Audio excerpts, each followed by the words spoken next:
ഇന്നാണ് കേട്ടോ ഞാൻ ഹോസ്റ്റലിൽ എത്തിയത്. അങ്ങനെ എൻ്റെ വീട്ടുകാർ എന്നെ ഇവിടെ ആക്കി തിരിച്ചു പോയി. ഞാൻ മറന്ന കാര്യം എന്താണെന്ന് വെച്ചാൽ രാത്രിക്കുള്ള ഫുഡ് ഞാൻ വാങ്ങി. PG-യിലായതുകൊണ്ട് തന്നെ നമുക്ക് കുക്ക് ചെയ്യാനുള്ള എല്ലാ സൗകര്യവും ഉണ്ട്. പക്ഷെ എൻ്റെ മനസ്സിൽ നാളെ തൊട്ട് ഫ്രഷ് ആയിട്ട് സ്റ്റാർട്ട് ചെയ്യാന്നുള്ള ഇനി പക്ഷെ സമ്മതിച്ചില്ല. രാത്രി ഒരു 2 മണിയൊക്കെ ആയപ്പോൾ എനിക്ക് വിശന്നു കേട്ടോ. എനിക്കാണെങ്കിൽ രാത്രി ചോറ് കഴിച്ചില്ലെങ്കിൽ അപ്പം വിശക്കും. അങ്ങനെ കുക്ക് ചെയ്ത് കഴിക്കുക അല്ലാത്ത എല്ലാ സാധനവും ഞാൻ ഇങ്ങ് തപ്പീനി. പോവാൻ നേരത്തെ ഒരു 2 മാങ്ങ എൻ്റെ അമ്മ എനിക്ക് തന്നുകൊണ്ട് കഴിച്ചല്ലേ.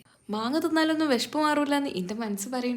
ഇനിയിപ്പോൾ ഒരു 5 മണിക്കൂറും കൂടെ ഉള്ളൂ രാവിലെ ആവാൻ. അങ്ങനെ കത്തിയും കൂടെ തപ്പി ബെഡും ഡ്രസ്സും ബുക്കും കാര്യങ്ങളൊക്കെ ഞാൻ ഒതുക്കി വെച്ചിട്ടുള്ളൂ. പക്ഷെ പാത്രങ്ങളൊന്നും ഒതുക്കി വെച്ചില്ല. മാങ്ങക്ക് ഞാൻ വിചാരിച്ച മാതിരിയല്ലേ, നല്ല പുളി ഉണ്ടായിന്. അതുകൊണ്ട് തന്നെ ഒരു പകുതി മാത്രം കഴിച്ചു. പിന്നെ കൊതുകിൻ്റെ കാര്യം പറയാനാണെങ്കിൽ കുറച്ച് ദിവസം അടച്ചു പൂട്ടിയിട്ട് റൂം ആയതുകൊണ്ട് കുറച്ച് കൊതുകുണ്ടായിരുന്നു. അങ്ങനെ ഞാൻ കൊതുകുതിരിയൊക്കെ കത്തിച്ചങ്ങാണ്ട് കിടന്നുറങ്ങാനുള്ള പ്ലാനിൽ ചെരുപ്പൊക്കെ കണ്ടപ്പോൾ എടുത്ത് ഓടാൻ തോന്നി. പക്ഷെ അതൊന്നും നടക്കൂല ഗൈസ്. വിശന്നാൽ നമ്മളെല്ലാം ഉണ്ടാവും ഗൈസ്. അങ്ങനെ ഞാൻ വെള്ളം കുടിക്കാന്ന് വെച്ച് സെറ്റാക്കി. അപ്പോഴോ വെള്ളത്തിനാണെങ്കിൽ വേറൊരു ടേസ്റ്റാണ്. എനിക്കതൊക്കെ ഇഷ്ടപ്പെട്ടതുമില്ല. 1 വീക്കിനുള്ളിൽ ഫിൽറ്ററൊക്കെ വെച്ച് തരാന്നൊക്കെ പറഞ്ഞിട്ടുണ്ട്. ഇനിയിപ്പോൾ നാളെ സെറ്റാക്കാം എല്ലാം. അപ്പോൾ ഓക്കെ ബൈ.